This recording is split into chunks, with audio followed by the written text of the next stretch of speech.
군대에서요, 관물대라고 하는 이런 개인 서랍장, 사물함 같은 게 있거든요. 그거를 불시 점검할 때가 있습니다. 그리고 총기도 개인 총기를 하나씩 다 지급받는데 그거를 불시 점검할 때가 있어요. 관물대를 깔끔하게 잘 정리하고 있는지, 총을 청소도 잘 해놓고 좋은 상태를 잘 유지하고 있는지를 보는 거예요. 저는 행정병이었는데 어느 날 갑자기 기무사에서 제가 쓰고 있는 컴퓨터를 점검하겠다고 불시에 온 겁니다. 그래서 게임 안 깔려 있는지, 그리고 허용된 사이트만 들어갔는지를 다 확인했어요. 다행히 안 걸렸습니다. 잘 준비된 상태였던 거죠. 이렇게 불시에 시어머니가 찾아올 때, 불시에 점검할 때 잘 넘어가려면, 아무 부끄러움 없으려면 어떻게 해야 될까요? 방법은 딱 하나입니다. 언제 올지 모르니까 늘 언제나 좋은 상태를 유지하고 있어야 돼요.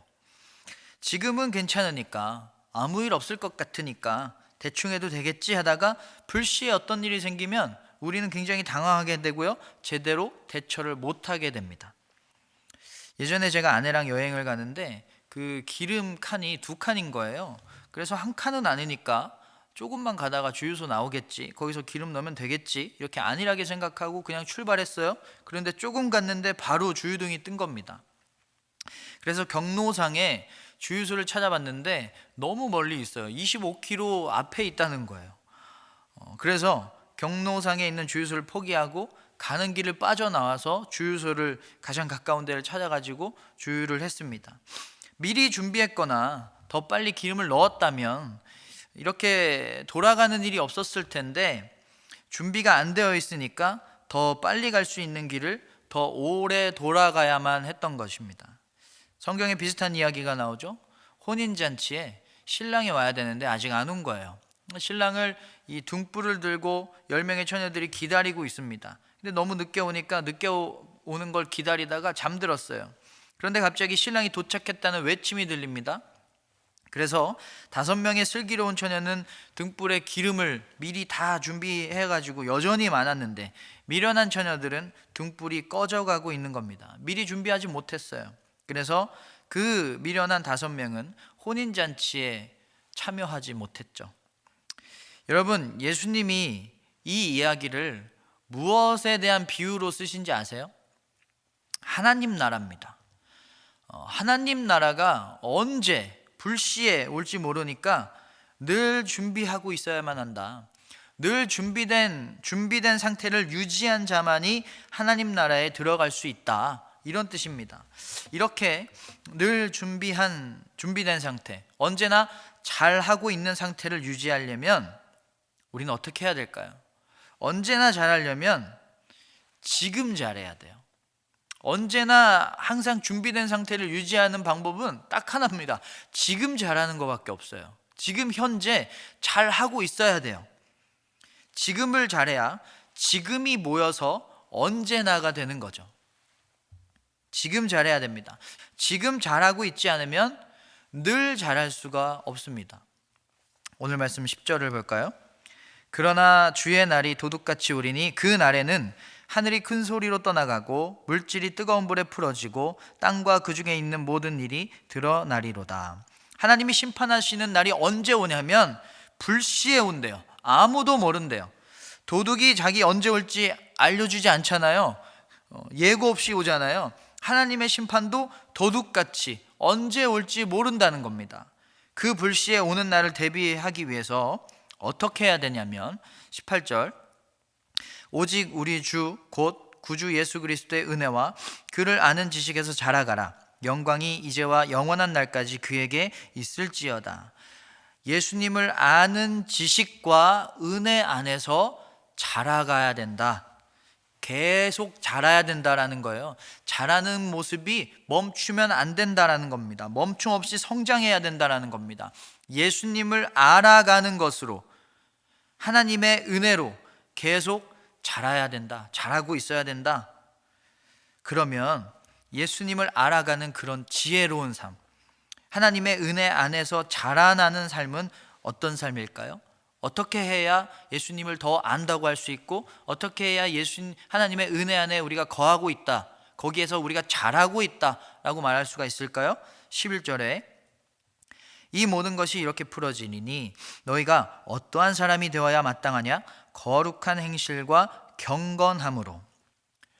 자라가는 삶이란, 자람이 멈추지 않는 삶이라는 것은, 예수님을 아는 그 지혜와 은혜 안에서 자라가는 삶이라는 것은 거룩한 행실과 경건한 삶이라는 겁니다.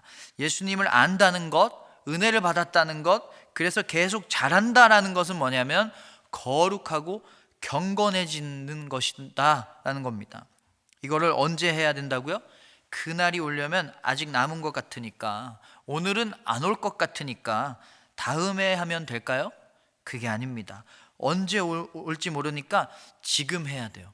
지금 경건하고 지금 거룩해야 됩니다. 그 거룩한 행실과 경건함을 지금 유지하고 있어야만 합니다. 오늘 말씀 14절에 그러므로 형제들아 너희가 이것을 바라보나니 주 앞에서 점도 없고 흠도 없이 평강 가운데서 나타나기를 힘쓰라.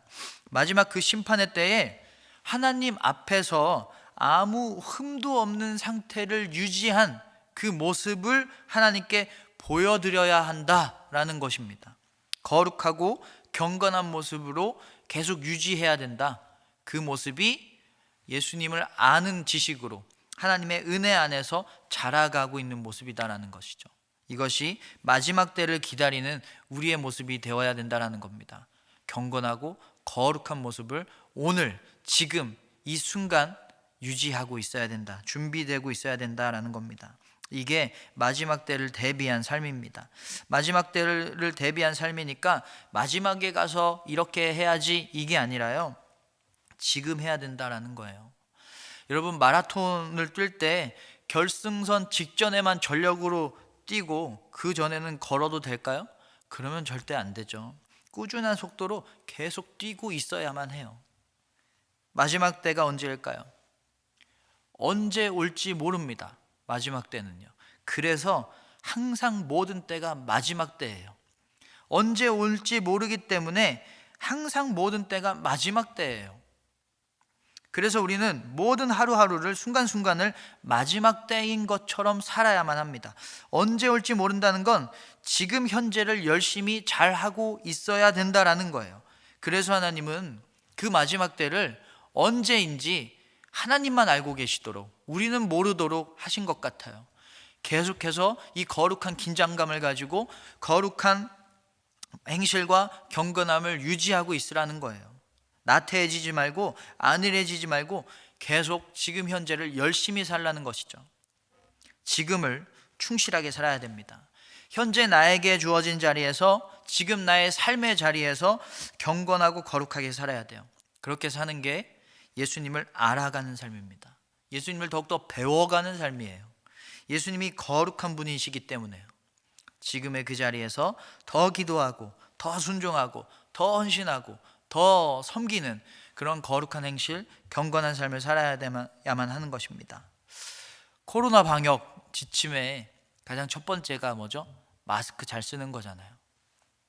마스크를 언제 써야 될까요?